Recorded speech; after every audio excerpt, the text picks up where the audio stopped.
Good afternoon and welcome to TV on TV. I'm State Representative Tommy Vitolo. You're watching Brookline Interactive Group. Today is Thursday, April 20th, and we have a great show for you today. Not only do we have both Chris Mutty and Natalia Linos, candidates for school committee, we also have a celebrity newsreader, Congressman Jake Auchincloss. We're filming this live in his office. And by live, I mean not actually live. You'll see it later. That's live these days. In any case, first the news, then the interviews. Congressman, take it away. Good to be pinch hitting. The news. The Supreme Court is expected to issue a decision regarding the status of the abortion pill mifepristone as Justice Alito's stay in the case expires at midnight. Fox News settled in the defamation lawsuit filed by Dominion Voting Systems regarding misinformation in the 2020 elections, agreeing to pay $787.5 million. Governor Maura Healey hit 100 days in office at the end of last week. The beginning of her tenure in office has been marked by the installation of a new MBTA general manager and the fight to protect abortion rights in Massachusetts. After an MBTA Green Line car broke down on Monday, the Massachusetts Bay Transit Authority is inspecting all 24 cars of the same type. The Mass House of Representatives is scheduled to begin its FY24 budget debate on Monday. The House budget fully funds universal school meals, no-cost calls, and more. Representative Vitolo has filed several amendments to support local organizations, including the Brookline Teen Center and the Brookline Council on Aging. Brookline's municipal election will take place on May 2nd.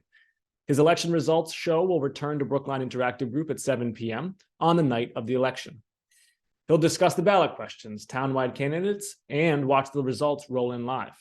To watch the results on TV, go to Comcast Channel 3, RCN Channel 3, or watch the live stream.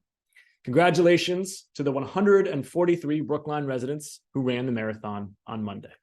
And so stay tuned. Thank you, Congressman Auchincloss. Stay tuned. And right after the flip, we're going to have Natalia Linos and then Chris Mutty, both candidates for the one-year school committee seat. Stay tuned.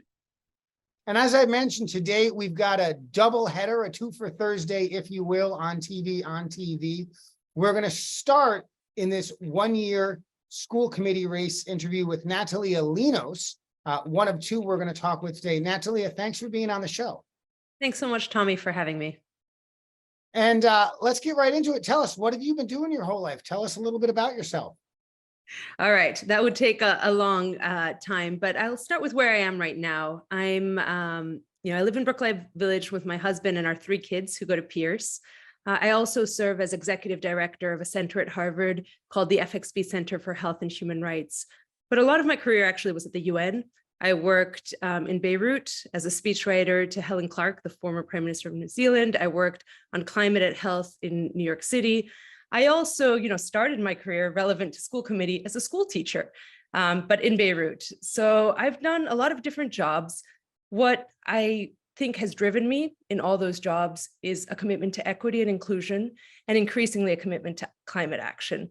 So I'm finding myself running for school committee as someone who works full time and has 3 kids, but I think schools are tremendously important. So I'm here to serve and really delighted that all 8 current school committee members have endorsed me in this race. And look, school committee doesn't pay well and isn't very glamorous, lots of time. So what are your priorities once you make this commitment? If you win, what are you going to be looking to achieve? So, Tommy, I've been speaking to a lot of parents, and over the last 3 years, it's been really tough. It's been tough on teachers. It's been tough on parents.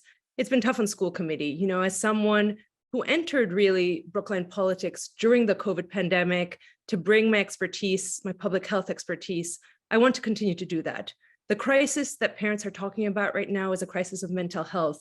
And I think that's true not only for teachers and staff and students, but also families. We're struggling to figure out, what was the learning loss, but also what was the emotional and the connectedness loss, So my hope on school committee is to be a helpful, thoughtful member of the team, right? It's 9 people. So alone, I'm not going to bring, a single bullet issue, but I hope to be a thoughtful partner.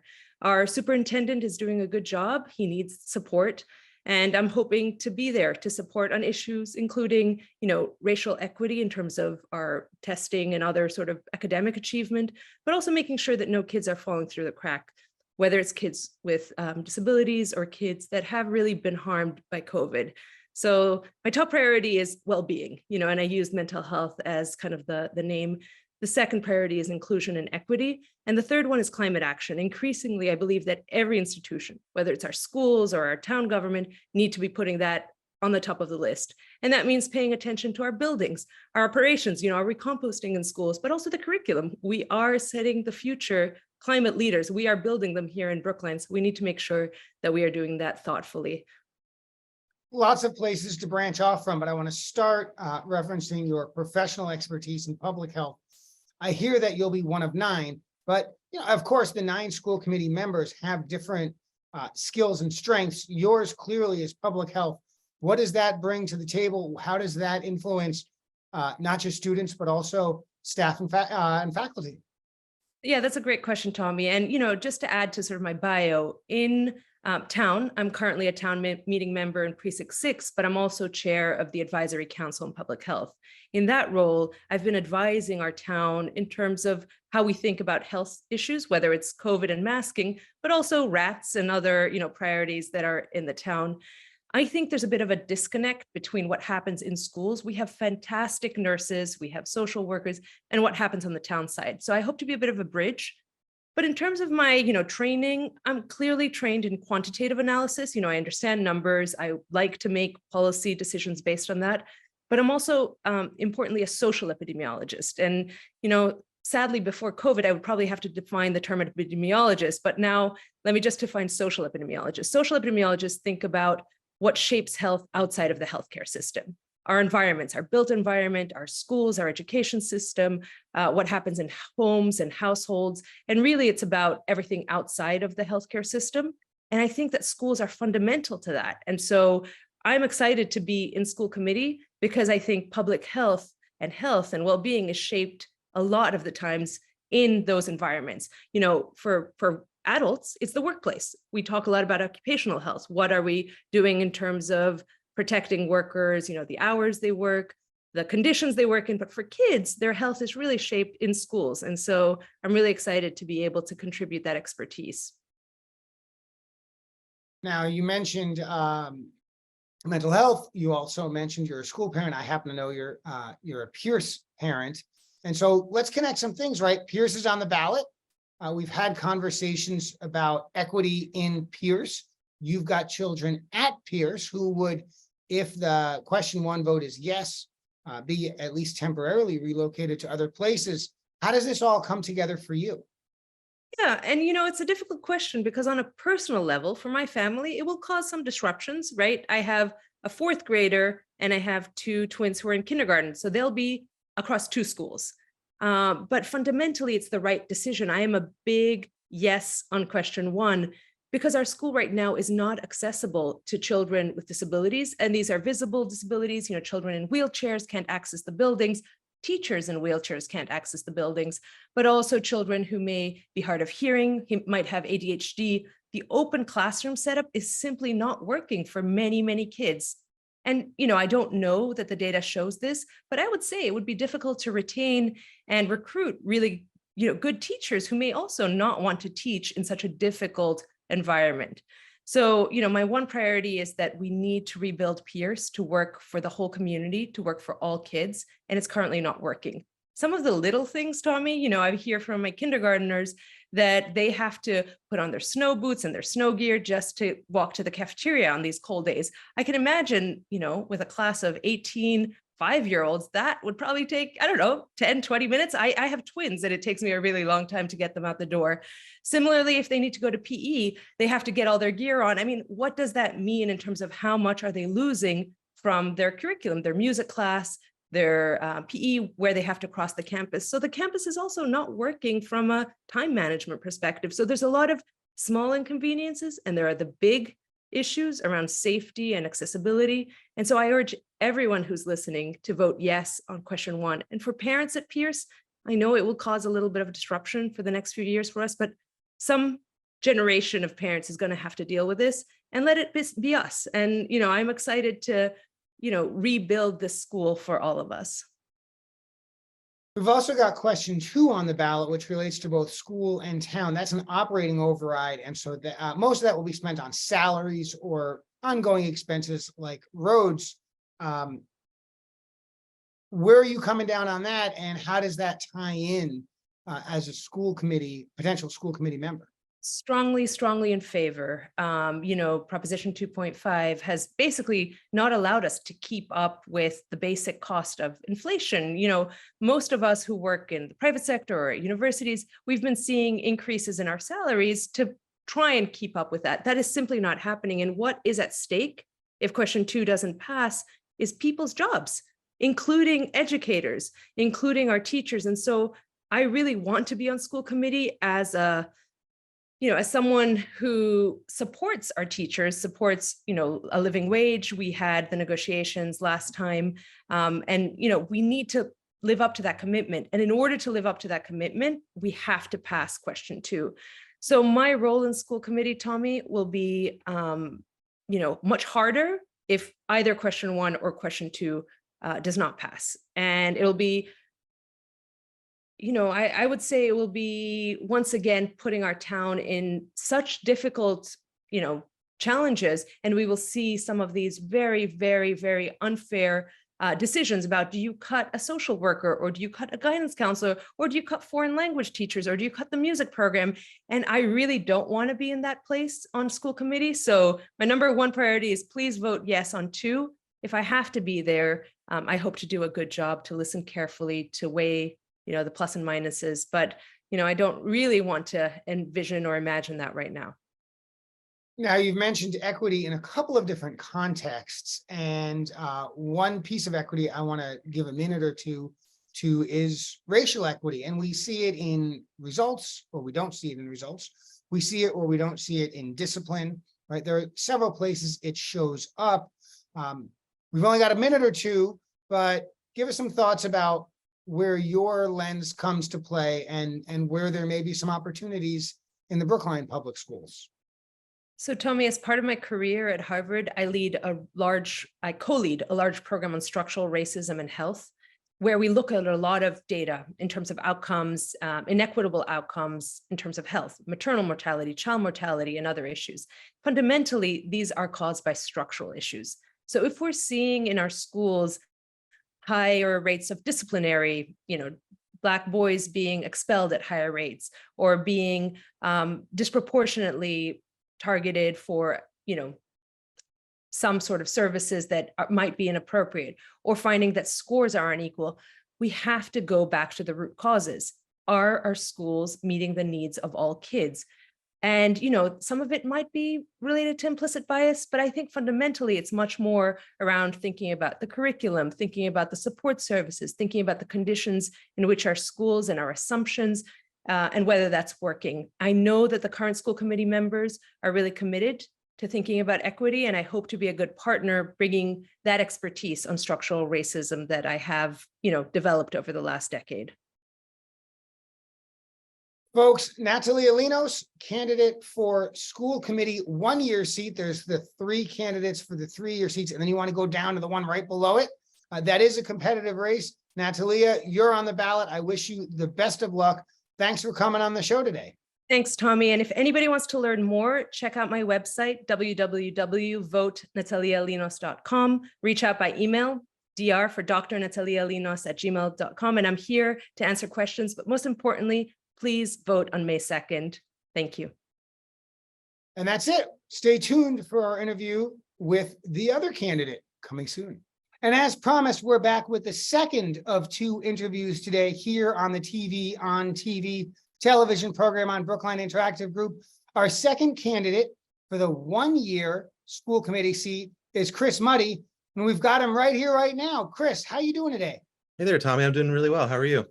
I'm great, and I'm delighted that you're on the show. We don't have a ton of time, and I want folks to focus on you. And so we're going to get right into it. Chris, what have you been doing your whole life? My whole life. Well, I'm originally from Winooski, Vermont, where I went to K-12. School system where a lot of kids get free lunch. Most kids don't end up going to college, but I ended up graduating and going to Middlebury College. So I studied economics, played rugby, and ended up moving to Boston with my wife, Peg, who got a job at Mass General Hospital. So we moved down here. I kind of worked for a couple of different startups. And then we really I started a business in 2015 called Greenline Growers and Brookline Grown. That kind of took on a life of its own. We ended up closing them in 2019. And actually, we started our family in 2017 with our son, Morgan. We added Malcolm in 2021 during the middle of the pandemic. And then we're actually expecting a third baby this year. So I am a stay-at-home parent. It's kind of my main profession. But I also coach rugby here in Brookline with the Brookline Youth Rugby Club. When you name your second child Malcolm, you know a third one is inevitable. Exactly. So, you've obviously had a variety of experiences in town and a variety of priorities. And now you're looking at running for school committee, a job that takes a huge number of hours and pays absolutely nothing. So why on earth do you want to be on the school committee? Well, so having a kid that just graduated from the BEAT program, having another one that's going to be there in 2 years, and then having a third one that's going to be there in 4 years, or 3 to 4 years. It's very important to my family to make sure that we have a strong BEAT program. And I really am kind of ambitious to the goal of bringing it to a universal pre-K system for kids that are initially 4 years old, and then eventually that are 3 years old as well. So we want to see it expanded to a full day program. And then we also want to see it eventually be potentially free for kids to join BEAP. And that's my real motivation for joining school committee, is to try to see that initiative come to fruition. Now, this is not something that's unheard of. In fact, Boston has all day pre-K for free, at least in some circumstances. What would be the timeline or the process, and how realistic is that as something that we could get to in the near term, in a longer term? Walk us through that a little bit. Well, actually, Springfield is the first community in the state to move to universal pre-K for 3 and 4 year olds. Boston is in the process of, making it available to both 3 and 4 year olds. It's going to take some time, and it's going to take some real creative thinking around the budget and how we could potentially save in some areas in order to kind of to reduce the tuition for all students. Because right now, some students do receive financial aid. My family did last year. But I think ultimately we want to move to a program where all kids are receiving that education for free, public education for free. Just like they do in K through 12. Yeah. And so, BEAP, of course, right now, it's not necessarily all day. It certainly is on the public school calendar, which as someone who had his children in daycare, was shocking how infrequently they seem to go to school all 5 days a week. So even that was a transition for us, but certainly something that would be attractive to parents of 3-year-olds and 4-year-olds. And also, I think something that would move us towards equity. Does this tie into themes around equity as well? Yeah, absolutely. I mean, not all families take advantage of BEAP because daycare is just more convenient. They need a full day of education in order for their kids, in order for them to go and work. But then also there's just some families that can't justify the cost of it, even if it is at 25% of the tuition rate. So yeah, from an equity standpoint, definitely need to make it accessible for as many families as possible. And that certainly ties into conversations around diversity. And I know that's been something you've talked about on the campaign trail.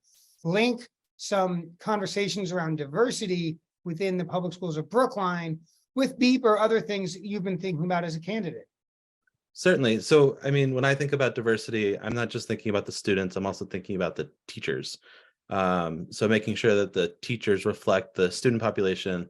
But then also I have a goal of trying to make sure that the student population doesn't just reflect Brookline's diversity, but also reflects that of Greater Boston, so that our kids are being educated in a system that reflects the community, the greater community that we live in. So Medco is a part of that, but of course, Medco doesn't include BEAP, and we've got 300 Medco students. I'm sure that's not the entirety of the solution, but certainly it's a part of it. I know mental health has also been something you've been talking about. And certainly it has risen in collective understanding and importance on the back half of COVID. What are you thinking about in terms of mental health linked to the public schools of Brookline? So, I mean, I think that not only students, but also teachers need access to mental health services. And whether that be kind of group therapy sessions that could be held throughout the school year, so that people are kind of having a shared experience around what they've gone through COVID. But also, kids just ultimately need more guidance counselors. They need more social workers. They need more adults outside of their family that they can talk to about, their experiences through COVID. And so anything that I can do as a member of the school committee to kind of make those services more accessible, that's certainly something that I'd be looking into and would want to try to achieve. And so, of course, more staff within our public schools costs more money. And we always have this pinch forced by Prop 2.5, which limits the amount of revenue we can raise from property taxes on a 2.5% increase year on year, when we're in a world where, due to inflation, salaries have got to go up by more than that just to keep up. So that brings us to question 2 on the ballot, which is the operating override. The operating override would raise taxes, but use that money then to pay for things like salaries, as well as ongoing maintenance like road repair. Where are you on question 2? And is that part of a long-term plan to provide more mental and emotional services for kids and adults? Yeah, absolutely. I mean, so I endorsed the Yes for Brookline campaign, and 2 is obviously really important, especially when you look at some of the numbers that have been thrown around in terms of staff being cut and some of the educational services being cut if it doesn't pass. So 2 is really critical to maintaining the services of the schools, and I'm a huge supporter for voting yes on 2. And the other obvious question, of course, is following up on that, is question 1. Question 1 would raise taxes to rebuild Pierce School. At least the main building, the historical building, would be preserved and renovated. You said you're for yes. That means you're for Pierce as well? Yeah, absolutely. I mean, my kid goes to Ridley, and just has a beautiful classroom environment, latest technology, like everything that kids need today to be successful. And I think that all kids in Brookline deserve access to that type of education and having that type of facility. What I've heard about Pierce, what I've seen about Pierce, it's just not functional. It's not viable for an educational system like Brookline. And yeah, I know that there's some people who think that it could be renovated, but what I've heard is that, you'd lose about 25% of the space, which is already overcrowded.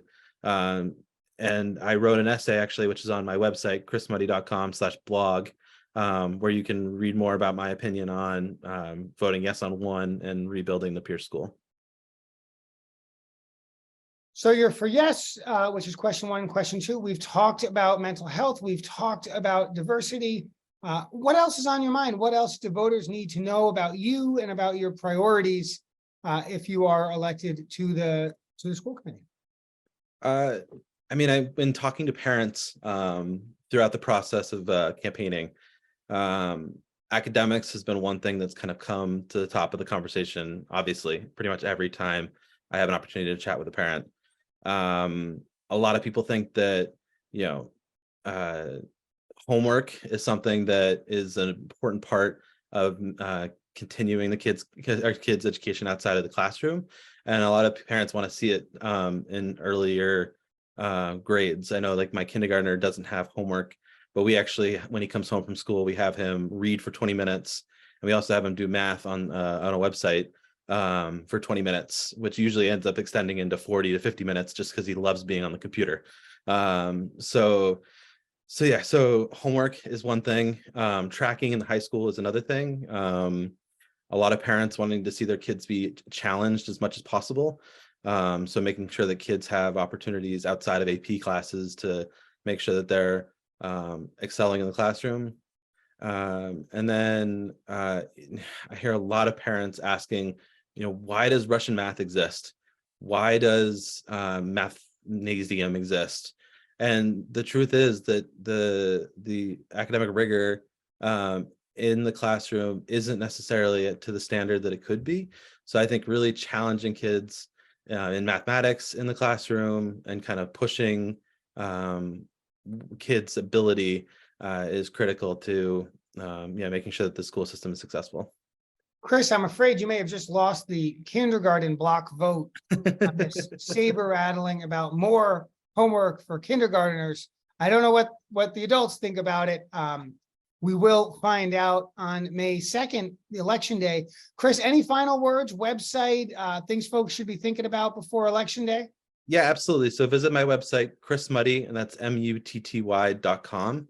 A little bit of information about there about me. Like I said, I have a blog where I'm kind of adding to it week to week. You heard it here first. This has been another episode of TV on TV. Delighted to have not one, but two candidates today for the one-year school committee seat, including Chris Mutty, who we just chatted with. Chris, thanks for coming on the show. Absolutely, Tommy. Thanks for having me, and thanks for doing this. And we'll see you folks again next week here on Brookline Interactive Group. Bye-bye.